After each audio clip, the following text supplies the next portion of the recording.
So StickyWorld is a forum that we use to get your ideas and you to be able to talk to each other about Southend 2050. So we've set it up as an online forum. You can post your opinions there, but what's really valuable about it is that you'll be able to talk to other people through the forum that are interested in the future of Southend.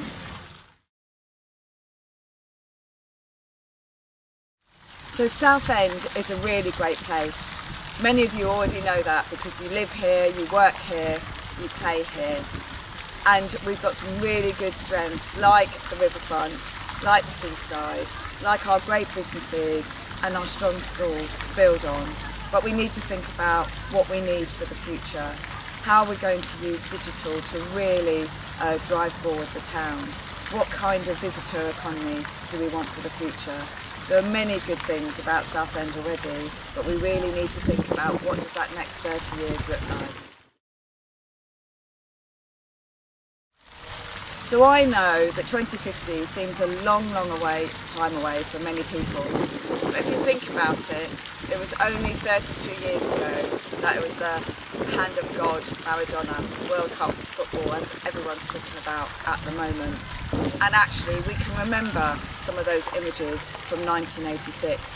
So you can see that 32 years in advance really isn't that far away. And if we are going to design the town for the growth that we're going to see, for being able to adapt to digital in a changing world, we really need to start planning now for that future. Think about how the road system might work, how transport might work, what kind of homes do we need, and actually how do we want to spend our leisure time too. So the conversation about 2050, Southend 2050, has already started, and we're already beginning to get some emerging themes from the feedback and the conversations that you have all been having. So for instance, and not surprisingly, community safety is a big issue.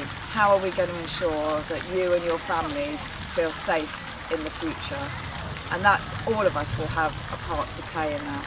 We also have been hearing a lot about the high street and retail and shops, and what will that feel like in the future, and how do we reimagine our town centre. Other themes that are emerging are around parking and congestion and how we'll travel around the borough as you'd expect, but also really important for young people, what will employment be like?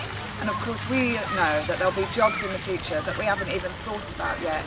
So what are the skills that our young people, and to be honest, all of us as we get older and have to work longer, need for the future, and how can we ensure that we develop those skills going forward? So there's lots and lots of ways to get involved in Southend 2050. It's really important that you take this opportunity to be part of the conversation, to shape the future of our town and have your say. We really want to get your diverse views. So the ways you can do it, you can go onto the Southend 2050 website and get a range of links. You can go onto StickyWorld, as you've heard, which is our online forum. We've got a lot of public events going on too, so please come along to one of those, or simply just email into the council and we'll make sure we point you in the right direction. I think this is your chance in Southend to really shape the future and decide how you want the town to be. Your opinions are really valuable. We want to get the detail of what it's like to live here now, the experiences you have, but what your ambitions and dreams are for the future. This is a great place, but we can only change it and develop it and ensure we do that sensitively if we have your input. So all of the information gathered will be considered by our democratically elected councillors here in Southend. That will be used to articulate an ambition that we can all recognise and share in and be part of for Southend, and drive to make sure that ambition happens in the future. It's really important for the collective voice of Southend to be heard, because this is too important, the future of the town is too important for any one group or one individual to dominate. We need to hear the range of voices that I know are here in Southend. to really ensure that we have a very strong picture of how you want the town to be. So it is really worth you getting involved and being part of the conversation.